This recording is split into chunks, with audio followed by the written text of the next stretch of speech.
According to reports, government helicopters have attacked a school and village in north-central Myanmar, killing at least 11 children. The incident took place in a village in central Tabayin. This is footage that WION cannot independently verify in terms of its authenticity. Villagers say the bodies of the dead children were taken away by soldiers and buried nearby. After the attack, around 50,000 people were also reportedly forced to flee the violence. The military says the school was being used by rebel groups as a base. The groups in question are Kachin Independence Army and People's Defence Force. These are umbrella organisations of armed guerrillas. Both groups are considered by terrorists by Myanmar's junta. Myanmar's shadow government, the National Unity, has condemned the attack. The party is calling for the release of 20 students and teachers who've been reportedly arrested. According to NGOs, violent attacks on schools in Myanmar surged to about 190 in 2021. It was just 10 the year before. Data also shows that more and more schools are being used as bases by both the military and armed groups.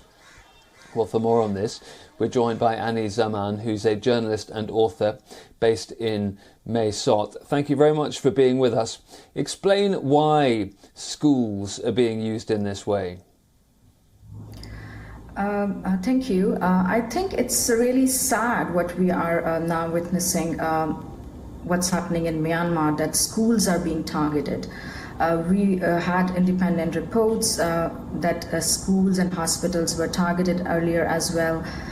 For example, the United Nations has documented around 260 attacks on schools in Myanmar since the coup in February 2021. And we have seen so many humanitarian loss during this war, but this one is quite on the face.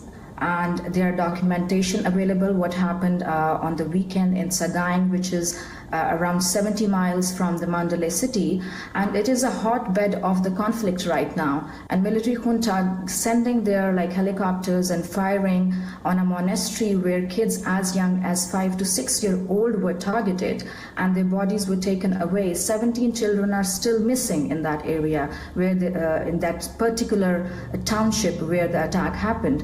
So I think this is quite astonishing, and Myanmar military has reached to another level, and this is a time where ASEAN and the upcoming United Nations Security Council needs to take up some actions and ask for international humanitarian laws to come at place in Myanmar.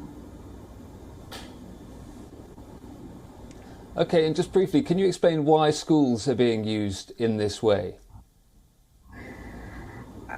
I think schools are, it's just an accusation right now that the NUG and the People's Defence Forces are using these monasteries or these schools to hide pro-democracy people, which are basically these young guerrilla warriors against the military junta everywhere around Myanmar. And in Sagaing particularly, we see it's a stronghold of these PDFs. One of the theory which we are hearing from the military side is that these PDF, some young people were actually hiding in these monasteries, but there's no verification of that. Even if they were, there is a humanitarian law in place that schools, children, and hospitals should not be attacked in the time of war as well.